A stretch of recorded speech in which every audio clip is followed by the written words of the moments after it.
So, what's up, guys? Thank you for joining us here for on the Fabian Baez Podcast. Appreciate you guys checking us out. I'm here with my very good friend Brian Abarca, who is a fitness entrepreneur, among other things that he does. Brian, thank you so much for joining us. Fabian, thank you so much for having me as a guest on your podcast. Second episode, first one was a blast. And I wish you continue with success, man. Likewise, brother. Thank you, man. So we'll get right into it. Brian is a really ambitious entrepreneurial guy. I've known you for some time now, and I really admire you, respect you. I gotta say, towards the end of 2023, you competed in a fight, in a Muay Thai fight that was in just phenomenal, brother, and I really admire you for that. And I just wanted to open up with a little bit about that and what motivated you to do that and get in the ring, and if you could just share a little insight about that. Yeah, brother, that's a great question. So, yes, I did do my first Muay Thai fight. It was official. It was inside a ring. There was hundreds of people in it, and it was my debut fight. I honestly thought that it was going to be, you know, when you're a fighter, there's something called a an intro fight or like a smoke type of fight where there's no audience. It's between you and the other person, the other individual, and it's not official. But my coach told me, hey, listen, I actually put you in an official fight. So technically, I do have a record, and I actually got paid for the fight. So you could say that I'm a paid fighter. There you go. One of the reasons why I did the fight was it was always in my bucket list to step inside the ring to test myself to see if I had the dog in me. And not many know this, but my grandfather, someone who raised me and who's very, very dear in my life, he passed away a few years back and he had a ring name. He was actually a professional wrestler in Peru, and his ring name was El Tiburon, which is shark in Spanish. So I kind of wanted to cross out something on my bucket list, and I also wanted to carry out his legacy. So, So I thought, you know what? Why not do the real thing? Why not step into a ring with someone else who's trying to knock me out and see how it went? And it was phenomenal. It was a phenomenal experience. It went to decision. It was close. I unfortunately lost, but I can't regret anything. yeah. I left it all in there. I found out that I did have the dog in me, and I prefer that than finishing a fight within 10 seconds, winning or losing, just because I actually went through the whole fight, all three rounds, completed the fight, and he knocked me down, I knocked him down. It was a nice experience. I will do it again. Yeah, it was an amazing experience. I was fortunate enough to be on hand, and just a lot of respect to you, brother, because that is a major bucket list if there's any on, and respect to your grandfather. And I get it. It's legacy. You want to do something in honor of him, and doing something, making your own mark in that realm of your life, stepping in, because it takes some cojones to do that. You know what I Yeah. mean? Regardless of whether it's Muay Thai, boxing, whatever it is, jiu-jitsu, that's amazing. So hats off for that. Yeah, That was, man. Thank yeah. you so much, brother. And you know what's insane that not many men, especially you know in our field, has the opportunity or the privilege to say that they've stepped into the ring or even tested themselves. So I know your podcast is centered around, you know, uh, strengthening men, growing men. I think that's something that can really build character and could really have a positive experience and a positive result in someone's life, whether it's a win or a lose. It's a great story to even share amongst anyone. Right. Absolutely. Yeah. So now you have a really distinguished background in fitness and in personal training, based in New Jersey. Talk a little bit about how you got started in that, because you're doing some amazing things there, and we'll get into some of your other entrepreneurial pursuits as well. Yeah, Fabian, that's a good question. So I've been a personal trainer for about 13 years, and it's the entrepreneur in me that made me last this long in this field because it's not easy being a personal trainer. I remember, finally graduating high school, not sure what route to take, what to major on in college, like many people out there after high school. And I figured, why not? I went through a small little heartbreak in high school right after graduating. I had my grandfather who was diagnosed with prostate cancer around that time, and I was a little lost. I did not know what to do with my life. So I found the therapy in working out, sweating, and I didn't know that this was going to be my career path. So I used working out as therapy for me to kind of get through the heartbreak, get through the obstacles of always and the hardship of always sending and taking my grandfather to chemotherapy week in and week out, and it was pretty tough on me. So I found an outlet. I fell in love with the stress relief that it gave me, and I thought, why not major in something I like, which I would not recommend for most people. But luckily for me, it brought me into a positive path and a successful path, and I found success in it. And I've been a trainer since. I went through the obstacles of jumping from gym to gym, training.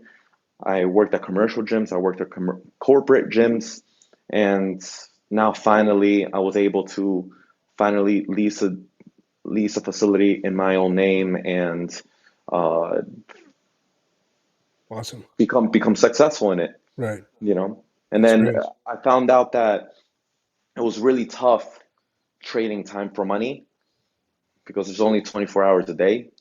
And I found myself really working 16, 17, 18-hour days. And I decided to mass produce my services and I took it the online route. So now I do a combination of both.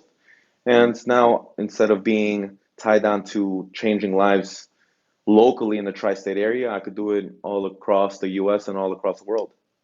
That's amazing.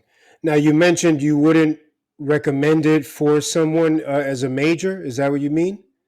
Correct. I wouldn't recommend it for a major, even though it was I I pivoted it and I utilized it as leverage when I graduated from college with my exercise physiology degree, Mm. and I used it as a sales pitch with my clients growing up. However, nowadays, now that social media is so advanced now, social platforms are so advanced now, there I don't think there's not much positive results with choosing an exercise science degree nowadays in 2024 and then becoming successful how I was. Back then, it was just because Facebook was just starting out. Instagram wasn't how it is today. It wasn't, an advertisement platform. It was just, a platform where photographers shared their pictures and that's pretty Yeah. much it. Yeah. But now, everything evolutionized and Hmm. it's a different animal now. You Gotcha. know, Right. unless you're majoring in STEM, I don't think it's it's a good major for anyone in Right. college. Got it. And there are many people that don't have degrees and they get into the field of personal fitness and online training, so forth, and they do really well. They may Yeah, not have a degree per se. So it's the internet. It's revolutionized. It's democratized. You hear that a lot. The way access to information. You have a lot of fields where people can they can take a program, take a course, and get the knowledge they need at least as a base to jumpstart their career. So I get it. That makes sense. correct. I took the hard route because back then there was courses you could get certified as a personal trainer, but how I used it as leverage was that when I was with a potential client of mine in front of me and I was trying to sell them personal training, I would always give them the example, would you want a surgeon who's certified or would you want a surgeon who has a college degree? I put the miles in there, I put the 4 years in there for my college degree, and I know the ins and outs of personal training compared to someone who just took a test and passed. Right. But now, because of social media and because of the influence that people have, because of the following, because of the likes, the comments, the collaborations that these influencers could have, it doesn't give you that clout or status like Mm, it once did, minimum 10 years ago. got it. That makes a lot of sense. So now you started when you started on that journey as a professional in the as a personal trainer, you were. Can you talk a little bit about the transition of when you were doing it in person, and then how did you go about transitioning to being, moving into the online space, and talk a little bit about the journey to do that? Yeah, I'd be happy to. That's a great question, Fabian. So I realized that when I started getting extremely fatigued working long hours, regardless of how I managed my schedule, I knew I needed to do something because I started feeling burnt out. And even my clients started realizing, I started having the face of just being tired. I remember I started falling asleep eating every single time I finished my shift and I would come home. Like if there's any personal trainers out there, I'm sure they know that and they've experienced long days and they get home and they're just exhausted because we're actually physical for very long periods of time and we're adaptive to people's schedule. So most Americans are 9 to 5s, so our prime time is before 9 a.m. and after 5 p.m. So we have this huge gap unless there's you train a lot of entrepreneurs and business owners and CEOs and founders. So we have very, very long days. We finish work around 10 or 11. And I remember I was so fatigued that I I thought, how can I mass produce my services? And I've heard of online coaching in the past, and I hated it. I hated the idea of it just because I felt like it was lazy. But I was uneducated, I was unknowledgeable in the space, and I hired a mentor. His name is Brandon Carter. I signed up to one of his programs, and he showed me personally the ins and outs of online coaching and how I could continue changing people's lives. So it went from training 16, 17 clients a day, and there's only 24 hours in a day, to minimizing my schedule to maybe 12. It's a short day now, 12-hour days, and I'm training online through my personal app, tens of hundreds of clients through there. And that's how I made Abarca Fitness what it is today. It's a Mm. huge personal brand that now everybody in the tri-state area at least sees the logo and they're like, all right, I know this guy. This is Right. the trainer that I've heard of. So, although you're based in the tri-state, you're in Jersey.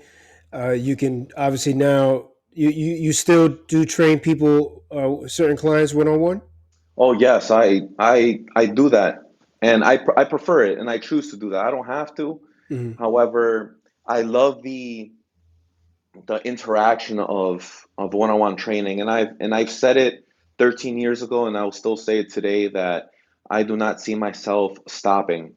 I would want to continue even if I become, a multimillionaire. I would still want to still in person train at least part time because it Mm-hmm. just gives me satisfaction helping people hands on Yeah. and interacting with someone and helping them achieve their goals and change their lives. I've trained mostly women, but I've trained women who've finally got married, finally had kids, finally reversed type 2 diabetes, vertigo, had sciatica, a bunch of things, you That's know. amazing. That's Right. amazing. So yeah, that impact, you're making that impact face to face because you're seeing them, and you're helping change their lives. So that's incredible. Yeah, it's a little bit more intimate than online Yeah. coaching. There's some challenges with online coaching, just like any type of business. as well as in person. But again, they both have their positives and negatives. Yeah. But the in person, I've always been a social guy, and it really gives me some satisfaction whenever I engage with someone in person as well. When someone decides that they want to get into this field, and they're in any field, there are niches, there are certain avenues within it. Fitness, obviously, personal training is very broad. Right. You had mentioned, training women. Is it highly recommended that you pick a niche? Can you talk a little bit about that, and how did you come to train women, or That's a mostly great women? question. That's a great question. So how I found my niche. I stumbled upon a client. I remember this was within a year of training.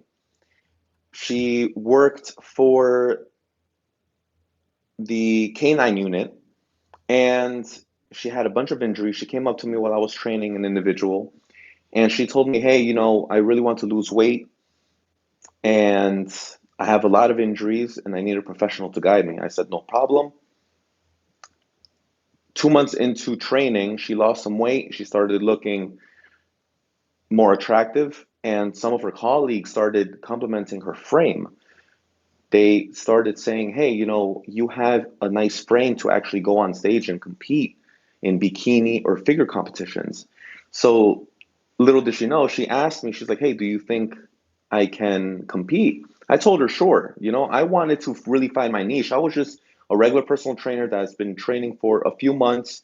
No one really mentored me to be a personal trainer. I went through my own trial and error.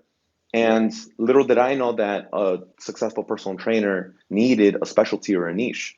So I thought, why not? I trained her in 2 months. She won her first ever competition with my guidance. I drove up to Syracuse, and it was a phenomenal experience. It made me very happy and made her very happy that she actually won and competed, because she was extremely competitive, especially in the police. So then I started realizing, okay, I have this specialty where I can build muscle with women. But again, that's still somewhat general. So after a few months and a year or two of training, specifically mostly women, little did I know, I started becoming very, very popular within my commercial gym, building booties.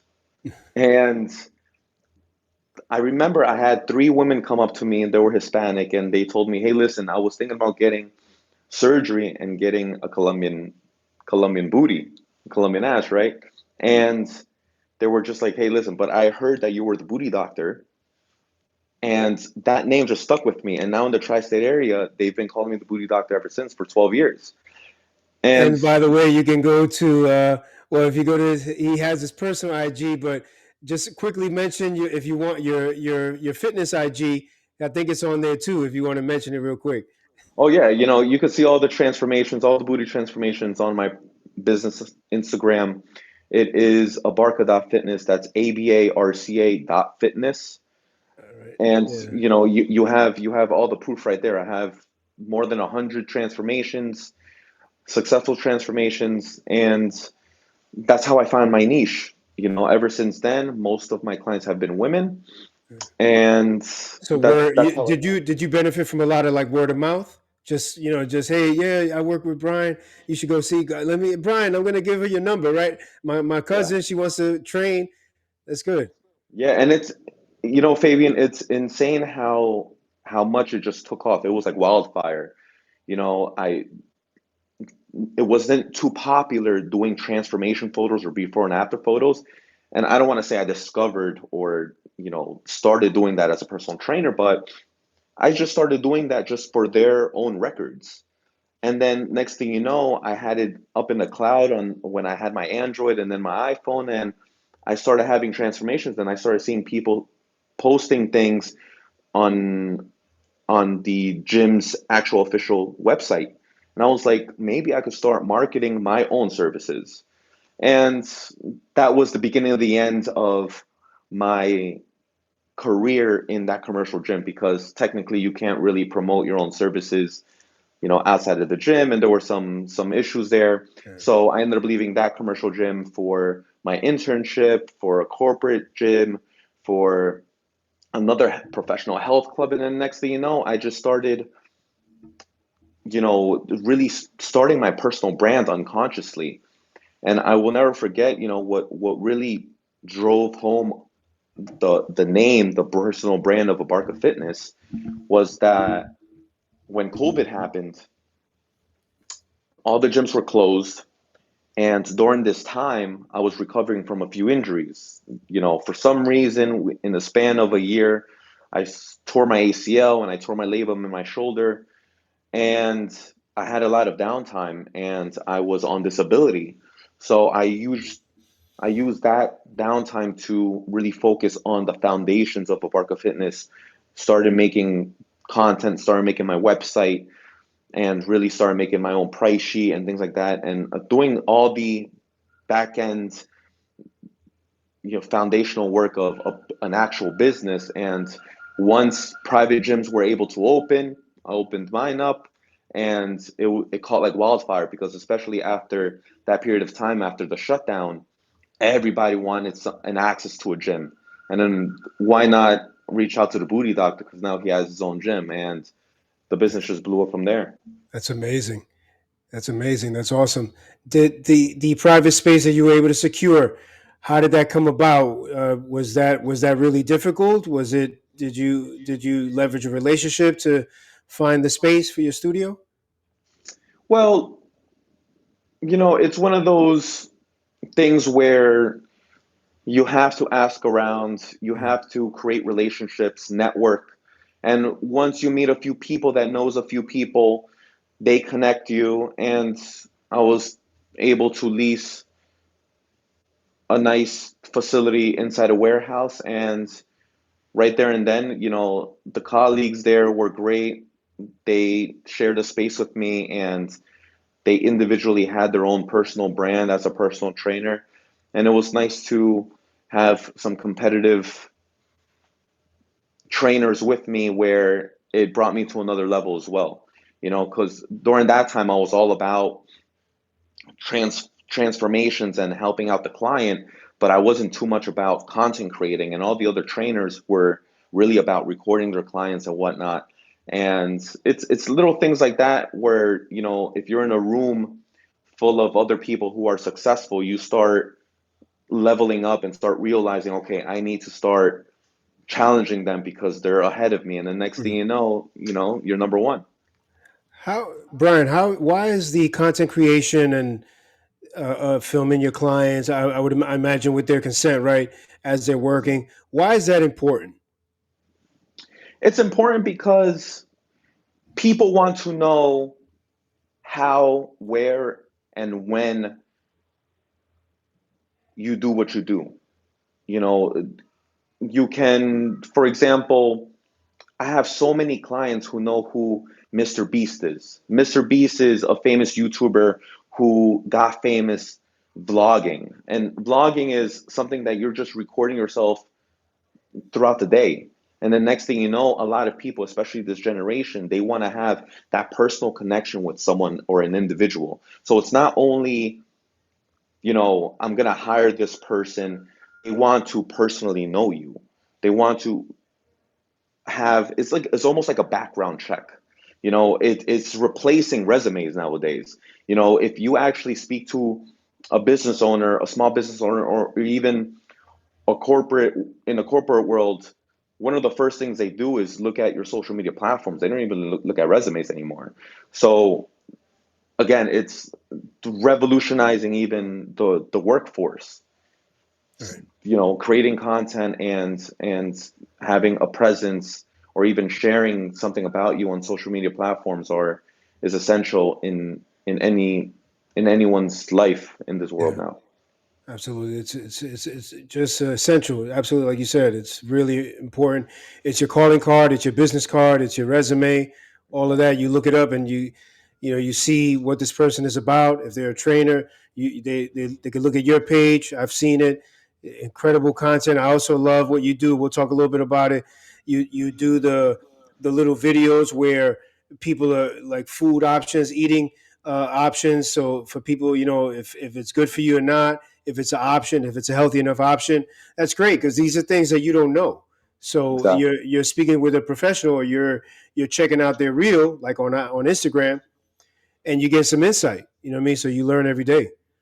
Yeah. Yeah, it's funny you bring that up because I wasn't really a huge fan of that. I thought, why would people care what I would personally eat? I thought they would just want to listen or see what's healthy, period. Mm. And I started sharing things that I would consume, and next thing you know, again, it just creates relationship.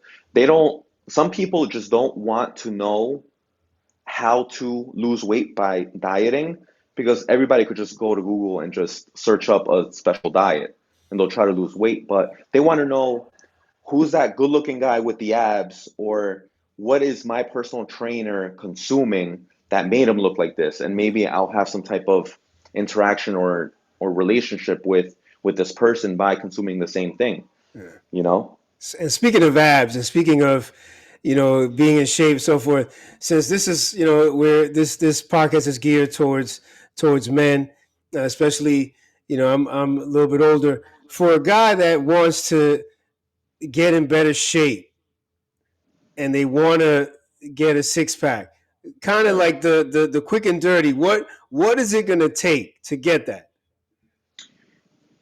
It takes consistency, because a lot of people ask me personally, Brian, how do I shed this fat? Because everybody has abs. It's the fat that's covering the abs, right? And they ask me, how do I get rid of this? And I tell them, do you want to get rid of it temporarily or do you want to get rid of it permanently? Because it's two different things. If you notice on my page, I have transformation stories and individuals who've lost 30 pounds in 3 months because they've told me, Brian, I don't care about the longevity. I want it now for my wedding coming up. I want it now for this vacation. I don't care about after. And me, as a service provider, I say, okay, no problem. And it's as simple as lowering your calories, working out consistently, and that's pretty much it. If you want to lose the fat and keep your abs long term, you have to make sure that you are resetting your metabolism, making sure that you're burning enough calories throughout the day and not starving yourself. Because if you're eating once a day, your metabolism and biologically, your human body is just going to be eating itself from muscle. It's going to be feeding itself muscle, and you don't want that. You want to be losing the fat. And on top of that, if you just understand that concept and eat regularly and work out consistently, it's all consistency, man. You consistently work out and just realize that it's more of a lifestyle instead of I need to do this for my wedding, I need to do this for my vacation. Right. So it You know, depends in part what you need, what you're trying to get out of it. Right. Yeah, like long yeah, term, I get that because some people they have a special event. Hey, I want to get ready. I want to fit in this dress. I want to fit in this suit. Whatever. I want to look a certain way for this occasion.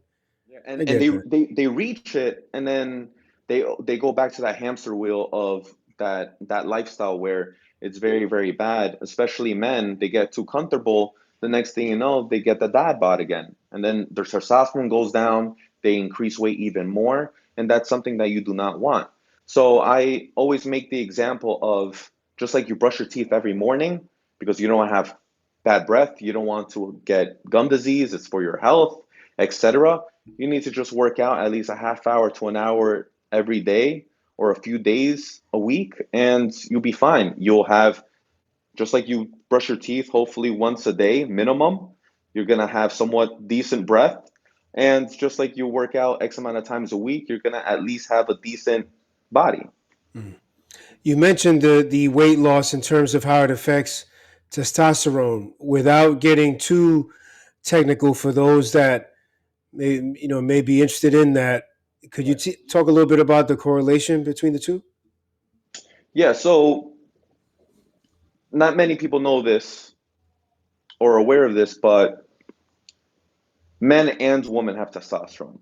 Women does not, they do not produce as much testosterone as men.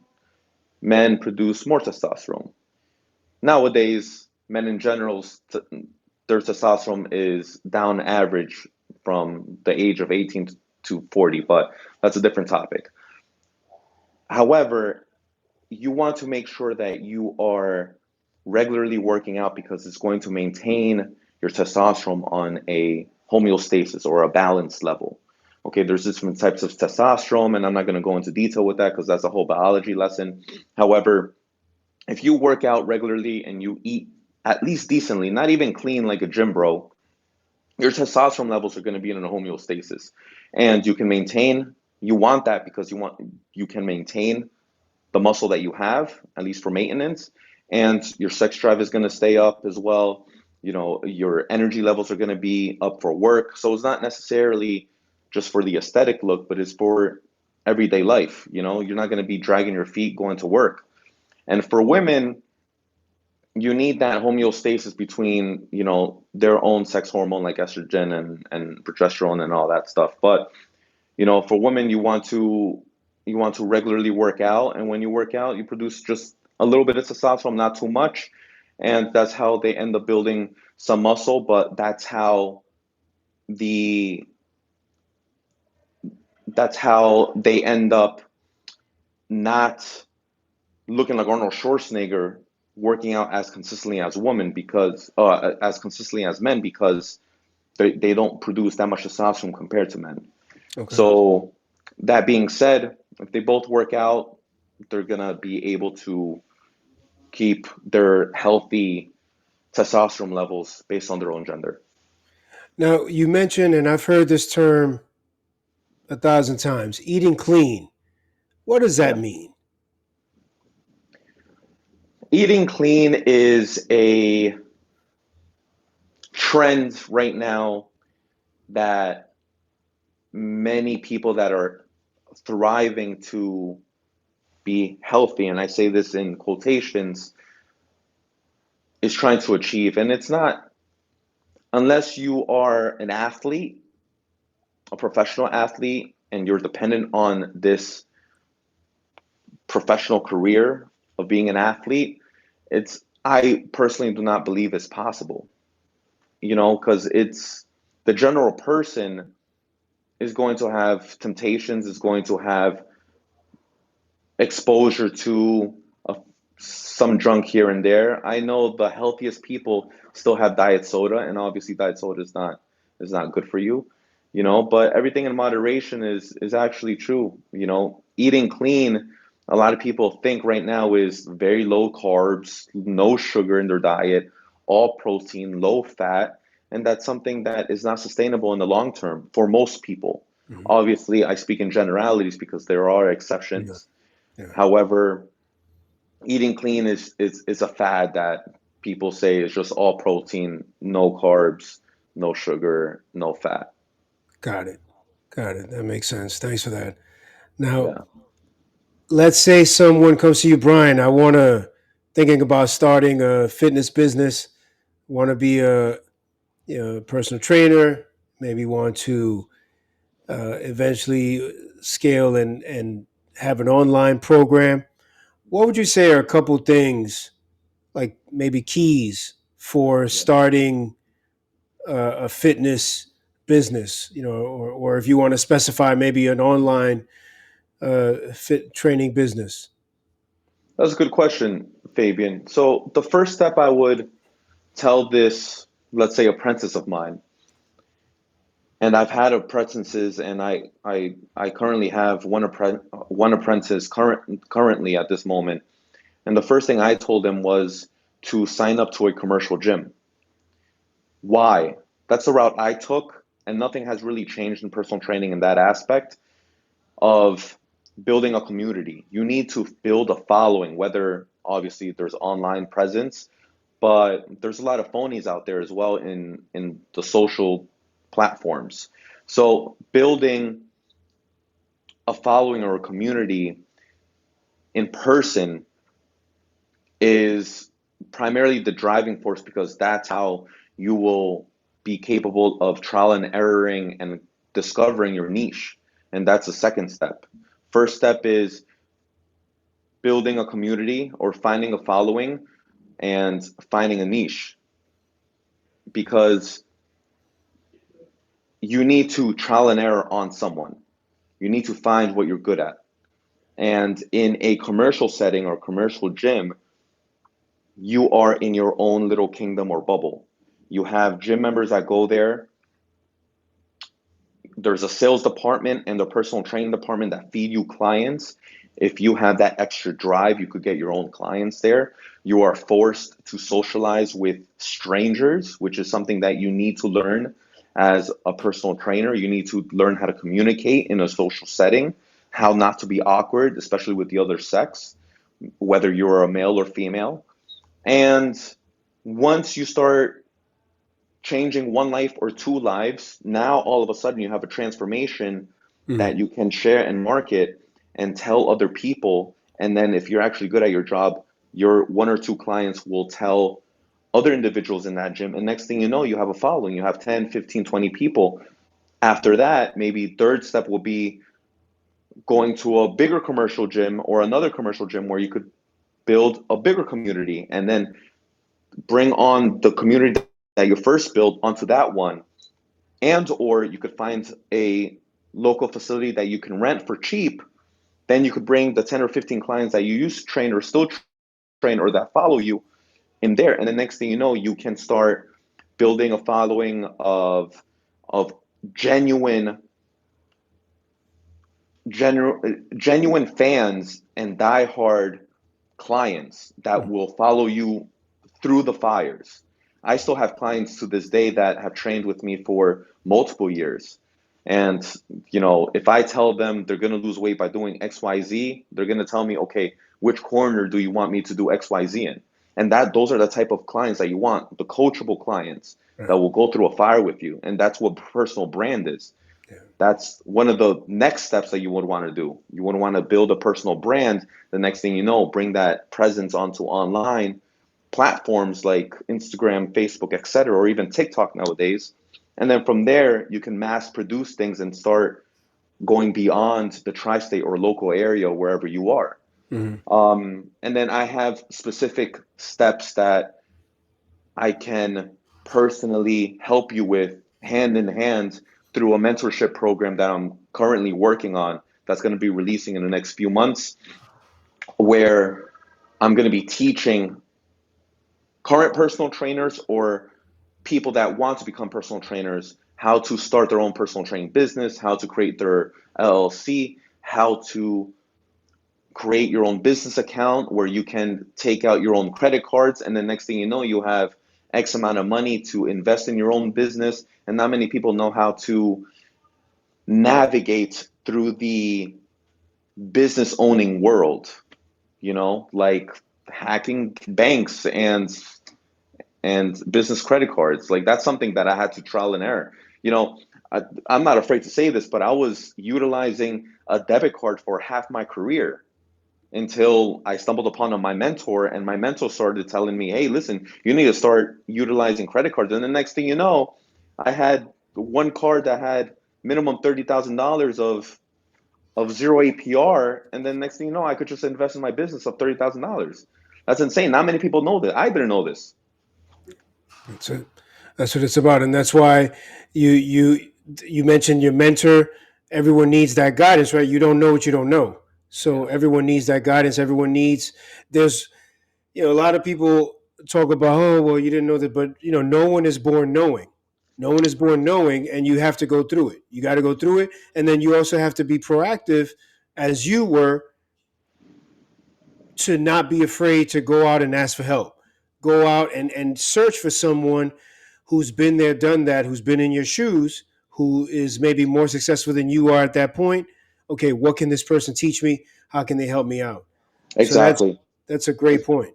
Exactly, Fabian. And there's this quote that I've heard on a podcast when I've been guests on different podcasts, and you know, I told this individual that I was going to steal it, but you know, there's situations where you're going to have to pay somehow. And when I'm talking about paying is you're going to have to pay through trial and error and time, or you're going to have to pay money. in order to become successful. You just have to choose. You know, you can pay through trial and error, and you could do it on your own, like I did. And I've lost a lot of money and a lot of the time, and I could have easily just hired a mentor, you know, or you could hire a mentor from the beginning.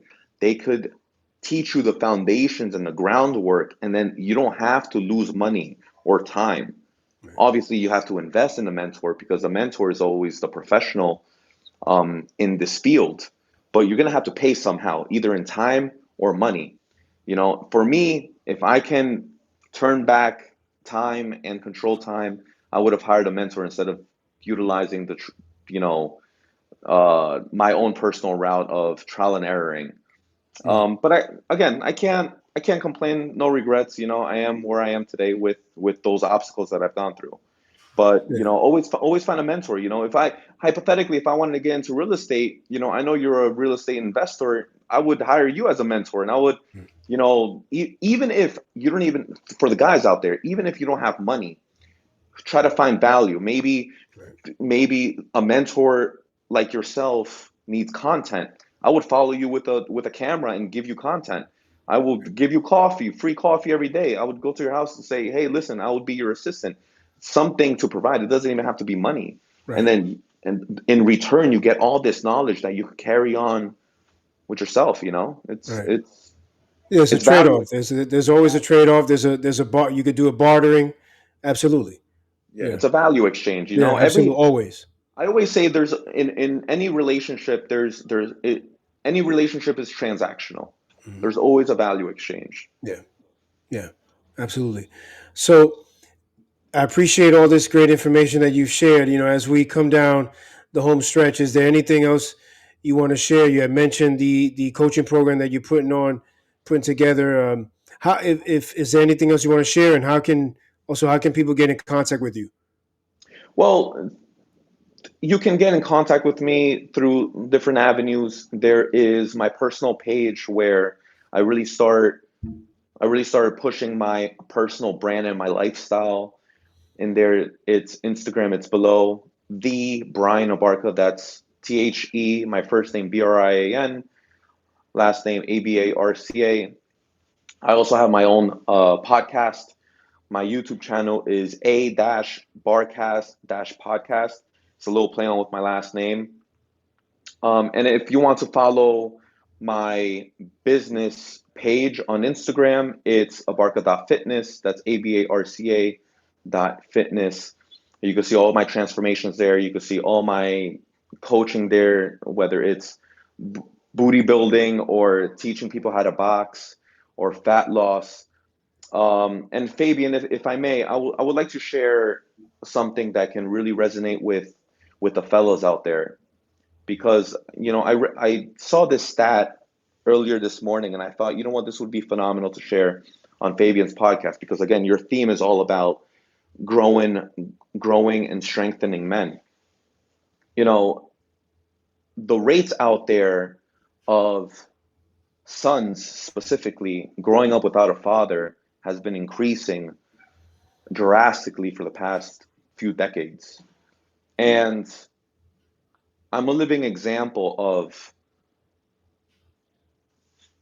you don't need a father, a biological father, in fact, to become successful. And it does not have to be an excuse to go the opposite route of maybe being a drug addict or an alcoholic or a failure in life.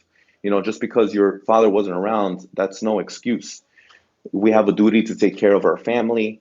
And me growing up with no father, never meeting my father, being raised by a single mom, she wasn't really there in person. She was only there financially just because she had to take care of the household and juggling three different jobs. I didn't really have that much of a onset father figure besides my grandparents. My grandparents were there, but there's only there's only so much and foundational work they could give me because they're generations behind. You know, I again had to trial and error, you know, how to find my first job, how to speak to women, how to socialize in the setting, how to have manners, how to engage with other other men. So that being said, you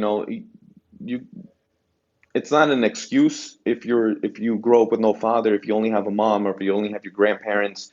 There's always mentors out there, especially someone like me who I'd be happy to accept any apprentices just because especially because they grew up with no father and they need that masculine uh, figure in their life. Yeah. And I think that's something extremely important and is gonna continue becoming more important because these stats are crazy. More single moms are raising Yeah. single sons with no father. So Right. it's unfortunate, but it's not an excuse. Right.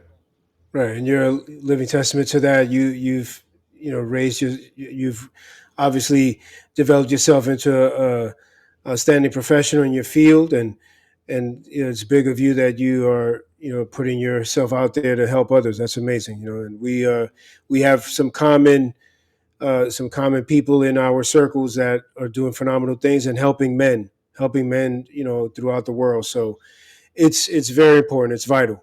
It's vital because the world needs strong, capable men. And I'm a product of a single parent household. My mom raised me. May she rest in So peace. And but we, you learn, and she did the best she could, and then you have to find your way as a man to make the best of it and continue to progress and develop. So, but yeah, I feel you on that. Absolutely, absolutely. Um, so I want to thank Brian for coming on. He's been phenomenal. Uh, just again, appreciate you, brother. Spending time with us. In closing, something that I started on the first one. Figure, let me just keep it going. I always practice gratitude. I always keep in mind being grateful for everything that I have. And if you could just, in closing, share maybe what gratitude means to you, what comes to mind, or maybe or what you're grateful for. I'm grateful for I'm grateful for my family. You know, not to get too sucked into the topic, but I didn't learn how important family was until my grandfather passed away. And I started looking around and I started looking for leadership and guidance because my grandfather was that head figure in my family, in my immediate and my extended family. And next thing you know, all my family members started looking at me as a leader. So I I want to thank them, and I'm grateful for that lesson and that gift that my grandfather left me before he passed, because that really helped me skip a few levels in adulthood, and now I'm taking care of my family. So I'm grateful for my family because it made me mature. That's awesome. That's awesome, brother. Brian Abarca, ladies and gentlemen, thank you, brother, for coming on here. I appreciate you, and I wish you all the best in everything that you're doing. Amazing, Thank amazing work, brother. Thank you, man. Thank you. And I appreciate the invite. Guys, if you guys don't mind, make sure you guys like and subscribe to this awesome Please, podcast. please, it slipped my mind to say that. Please like and subscribe. Like and subscribe, Thank and you. this is going to be a very successful podcast. I know it. Appreciate it. And Brian has an amazing podcast as well.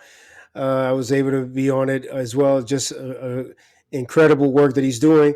Really, really accomplished guy, well spoken, and doing amazing things. So, my brother Brian, thank you so much for coming on. Of course. Thank you for the invite, man. All right.